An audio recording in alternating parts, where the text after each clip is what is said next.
Welcome to 1111 Ways. For those who have joined us before and have subscribed to our channel, thank you. It means the world to me and for everyone that is involved in making this possible.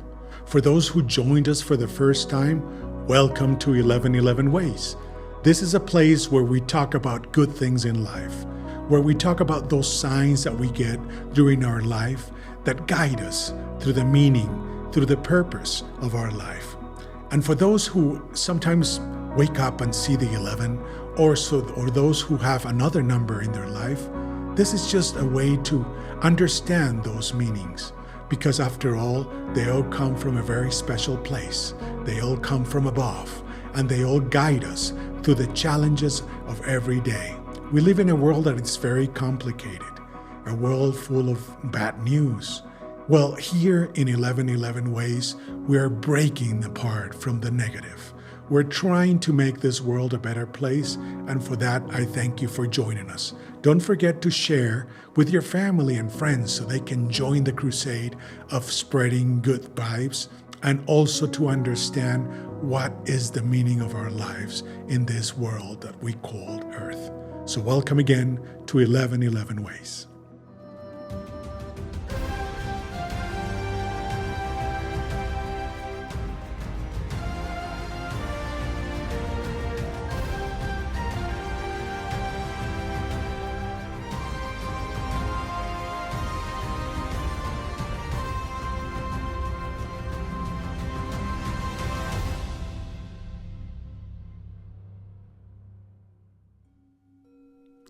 Welcome to all to 1111 Ways. In today's episode, we're going to explore those special moments that mark our life, those signs that we get and that guide us through the purpose of our life. I've had the chance to experiment those many times and from many, many years. So I understood there was a code, there was a sign. Of course, for me, is a sign from above, from God, from the messages that we get every day in this life that we live. I believe that in a way, we are in a university or in a course or in a training as souls. We live in this world to graduate, to become better, to try to understand the true meaning of life. Life is sharing, life is giving, life is understanding, life is forgiving, and life is, after all, experimenting the best of ourselves. We will make mistakes. We all do. We're humans. We all take a route and then take a detour from our real meaning of life. So the main important thing is that we go back in our root. We go back in our purpose. Because if we do, and if we help others, and if we become better, we are graduating from this experiment that we call Earth. I believe that we have those challenges every day. Actually, I carry with me two very important symbols. I'm going to show them to you. Let me plug it in here.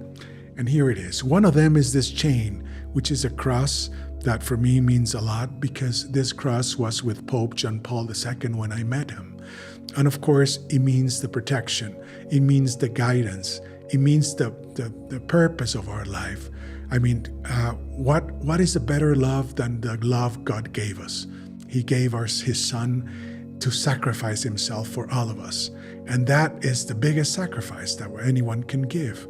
And that is together with this other medal that I carry, which is St. Michael. St. Michael for me is a very special meaning because he is 29th of September. That's his day. 29 is 2 plus 9 is 11. So in a way, that 11 that I perceive every day has to do with St. Michael. So it's important to understand that in our faith, no matter which one is your faith, if I'm able to approach you a little bit closer to God and to their Creator, then I would have done all my duties. I would be super happy because I think faith is a support. It's something we have that take us through the hard moments of life. It's something where we can always shelter in a hard moment. It's something where we can gain strength in difficult moments. And that has been something very important for me. And since I have experimented that, I keep receiving those signs. And those signs guide me through the graduation process, through the process of continuing life. And I'm going to share with you today 2 of those experiences. I told you a little bit about how we started the foundation, how 9/11 changed it, and I created with a team of people that were all together, and we created that wonderful song of El Canto por la Vida. And then we did the telethon, and the telethon was able to unite a whole country under the same idea, rescuing children in the streets. So the moment came when we started building the Beehive of Life that you saw in the other video, in the previous episodes. And then once this was done, it was the moment to create another event, another telethon, to open it to the eyes of the country so people could understand it was built. It was a home built for what? For education, for children that never had sometimes school, so we had to level them up to the level they required so they could go to a school. But it was also a home so they could feel family, so they can feel love. It was also a place where they can have medical attention, where they can have experts helping them, guide them, and recovering them. So it was in a whole, an integral place of love that will help these children. So the day came that we were going to open it. So we were very excited. We didn't have children yet because we were just finishing the construction. So we were planning the event. And when we were planning the event, I went to, when there's any event that it's made, like a concert or this event, which united 3 major networks, local networks, radio, volunteers. It was a huge operation to do this Telecorazón. And when we did them, that year that we were inaugurating, we said, okay, we're going to do an opening from the place so people and the country through the TV could see that we were able to make it. After we collected the money in the first event, we built a place in record time, and with 5 construction companies and all the obstacles that we were able to overcome, we built it, and it was there. So one of the people I remember I talked to, and for those in Colorado, they will remember him, and his name was the cat, Andres Galarraga.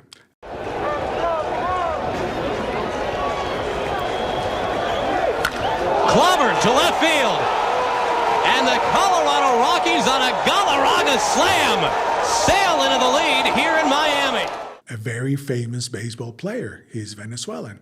And I asked him, Andres, could you help us opening this place? And that night, could you grab a bat and strike the ball, like a home run, so that we can hit a home run that night that we were opening this place? And he said, it will mean a lot to me because I was able to build in my career 399 home runs, but I didn't do that 400. And that 400 will be that night to open this place for children. So we had everything in place, and I remember going to a production meeting in one of the TV stations, of the major TV stations, and all the producers of all the other stations were there. We were coordinating this big effort of production, and the chief of production of the event told me, have you checked the weather? Tomorrow when we go on the air, it's going to be an incredible storm of rain over the whole city. So it's going to be very hard to go live on place where you want to opening this place. And I said in this big meeting in an auditorium where all the technicians and everyone was there worried about the rain of the next day. I said, look, I know that the weather says it's going to rain, but I believe it's not going to rain because I know this is a very special place we built for children. And I know there's a blessing that is higher than us, and it's not going to rain. So they were looking at me, but the weather says it's going to rain 100%. It's a big storm. So I said, well, we have the studios, and we're transmitting signal from the studios. And then when we go live there, I assure you it's not going to rain there. And they said, well, the weather says differently. I said, okay, let's make a deal. You know the song, I'm singing in the rain. I said, well, why don't we put some ponchos on the people that are presenting? And if it's raining, they'll be happy and they'll still be able to open the place. Of course, in my heart, it wasn't going to rain. And they couldn't they couldn't accept that. They said the weather says it's going to rain. So, okay. So we went to the next day and we started the show at 4 p.m. The opening was going to be at 8 p.m. And of course, I was praying, it shouldn't rain. It shouldn't rain in the place because this was a very special moment for the whole country. We all pulled together into building this place as a gift for those children that didn't have anything. And I was in the studios in the city live when we started. And then the time was getting close and it was 7:45 and I had to run to the car and with someone that was going to take me to the place, which was about in the hills, about 15 minutes from the downtown of the city. And it was pouring in the city. It was rivers of water in the streets. And we were in the car going there. And for that moment was truly a miracle. We were arriving to the place. And as we were arriving to the place, you're not going to believe it. There was a big hole in the sky. There wasn't any rain in the place we were arriving to. So in that moment, of course, I entered the place. And as I entered the place, there was a producer with the big eyes saying, "Oh my God, it's not raining." And then I said, "You see, you got to believe." And I went inside very happy. We had the batting of Galarraga. We had the cast talking to the country and everyone enjoyed, and we opened the place. After that, I grabbed the car again and went down to the studios, and the whole place came down with water. So it was just that moment, that special moment that we had the blessing of no rain there. I remember, by the way, a lady that was coordinating the volunteers in the street, and she was there when we were inaugurating the place. And her name, curiously enough, is America. And America hugged me with tears in her eyes, and she says, "Thank you. Thank you for motivating us and for putting us all together to do this." And I thought, "No, don't thank me. I thank you because you are in the streets helping the volunteers with the cans and collecting money and everything." And she said, "No, you're giving us hope, and that means a lot. So for this cause of helping children, if I need to die here now, I will die." And those words till today shake in my head because it meant more than words. It meant the thankfulness of people when we really help them with our heart. So I will never forget that. So then we all went together, we celebrated that night, we opened the place, and we continued our work. But that was not the only thing that was happening. A few months later, in November, I picked up the date 11/11. So November 11 was the day the children, or the first batch of children, the first group of children were going to come in. We had to wait from the government, from the legal departments and everything to assign us children for that day. I was super nervous the day before. I remember being at home and all I could do was pray and say, "God, please help me that this place is really what I dreamed of and what we dreamed of as a team, that is a place for love, for understanding, and for rescuing of these children that so much need it." And I was very nervous because it's a big responsibility. And of course, the next day, I had a few things to do before the children would come in the afternoon. So I went very early to another city. And I went with the person that used to work with me very close. And we drove there. And as we drove there, I received a phone call. And it's this lady that works in one of the TV stations. And I know her, and she's a friend. And she tells me, "I'm calling you because I had something happen to me last night that has happened a couple of times in my life, but it's very strange and very powerful." And I said, "What is it?" And she says, "I had a dream. I dreamt that I was walking through apartments and houses, and I'm looking for a new house." And I said, "Yeah, I know. Well, when I walked in the dream, I walked into your house. I know your house." So I kept saying in the dream, "This is my friend's house, Mike." And there was a voice telling me, "This is not Mike's house." And I kept walking in the dream, and I went to the garden, and I went everywhere. I went to the kitchen, and it was exactly like your house. So I said again, "Yes, it is his house." And the voice said, no, it isn't his house.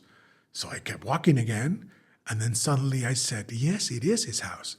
And I said, and then the voice says, who's Mike? And she says, Mike Rossi.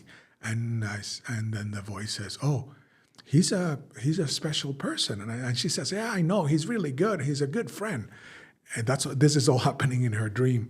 And then he says, no, you have to tell him, because there is a blessing of healing that he has, and you have to tell him. So she was shocked, and she woke up shocked, and she just called me to tell me this. And I tell her, thank you very much, but I don't have any power of healing or anything, but it means a lot to me that you say this.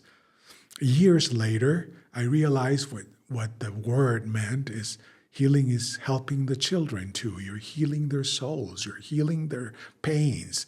So I was thinking in healing health or whatever, but no, it was more than that, and it was beautiful. But that didn't stop there. We arrived to the place we were going in the car, and I had to sign some papers of a document of some land that they were giving us as a new place to build a second Beehive of Life. And when I looked at my watch, it's 10:50, so it's only 10 minutes away from 11, and the notary is there, and he says, let's sign the document. And I said, no, I can't sign it yet, and he says, why? Everything is ready. And I said, yeah, but it's only 10 minutes of 11, and today is 11:11, so I have to wait. And he said, I better play the lottery. And I said, well, yeah, you should. So we waited, we signed it, and I thanked him, and we left, go back to the city, to the capital. And we went directly to the place we built for the children, where the children were going to arrive that afternoon. I called on a meeting of all the facilitators, all the people that were going to work there, and there was a couple, by coincidence, that were called Joseph and Mary, that were like the directors of the place. And they lived in one of the little houses we built for the children. So we had a meeting, and in that meeting, essentially what I told them was, I want this place to be a soul of love, a house of understanding, and something that these children never feel they're in an institution. They are in a home that loves them, that feeds them, that educates them, that makes them happy, and makes those very incredible pain they had or injuries they had, that they can heal here. So we finished the meeting. I motivate them and help them understand what we wanted to do. And as I was walking out of the meeting, Joseph came to me and said, I need to talk to you before you leave. And I said, sure. What is it, Joseph? And he said, I had a dream last night. When he said, I had a dream, and I was with a person that went with me to the other city, we really, our eyes were bawling out like, what is this? We didn't tell him that we had that other call earlier that day. But when he said he had a dream, he doesn't even know the other lady that called me earlier. So two people had a dream. And he said, in that dream, and I said, what's the dream about? And he said, well, I was sleeping in the little house here in the Hive of Life. And in that dream, I saw a lady in a garden. And that lady, I think it was your sister. And I thought in my mind that it was my mom who passed away. And she was such an amazing soul. And I said to him, okay, and what happened? And he said then the Virgin appeared in my dream, and she said to me, tell Mike that I am protecting this place, and that please tell him to dedicate it to me, and that everything will be all right. And he was so impressed that he woke up next to his wife. They both woke up, what's going on? And he tells her the dream. And her little house where they were sleeping was all smelling like roses. And that's a manifestation of a Rosa Mystica, which is one of the expressions of the Virgin Mary. And there wasn't any roses around. It was just the smell of roses. So he opened a little rosary, which he bought that morning. And he said, I bought this for you, and I want you to have it with you. And I thank him very much. I was already very impressed and shocked of all this coincidence that were happening, which are not coincidence. This is really a bigger plan that sometimes just is fascinating for us. So I took it. I actually dedicated the place to Virgin Mary, and there was a big figure of her in the place where the children will eat their breakfast, their lunch, and their dinners. So then we drove home. I dropped my friend and I went to my house. And when I arrived to my house, there's a lady that used to help me there, organize the house once every other week or something. But there was another lady in my house. This lady is the one that took care of the building where I lived. And then I told her, what happened? What are you doing here? She says, oh, I'm helping the lady that's here helping you because she has a headache and she doesn't feel too good. Oh, thank you very much. But I'm here, okay? I'll help her and you can go home. And thank you. And she says, no, before I go, I have to tell you something. I had a dream last night. So this is too much. When a third person the same day tells me they had a dream, I thought, this is higher than us. This is something else. 3 people that don't know each other had a dream that night. And then I told her, what was the dream about? And she said, well, you were in the dream and you were super happy. And all I could see in the back was a heart and a star. And I said, oh, okay, thank you.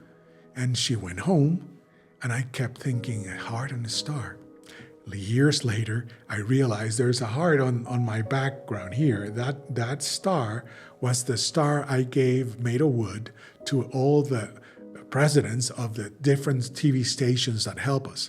And the heart was the logo of the Telecorazón. So she had that in her dream before we even created them.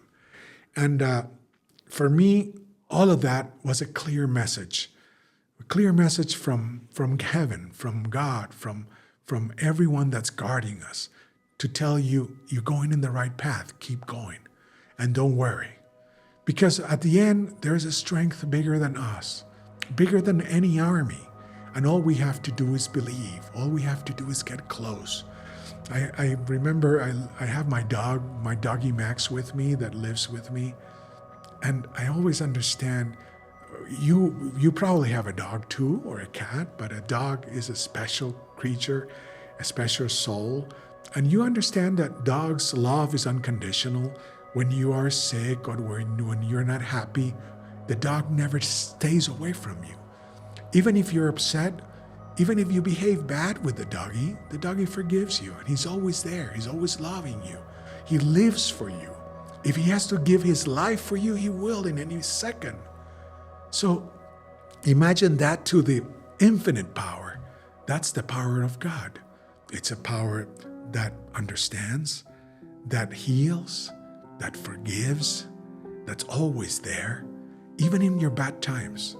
So why can't we be better? Why can't we help others to become better? And then to understand more that we are here to become better humans, to become better people, to help other people. And in that way, we open the path to better things.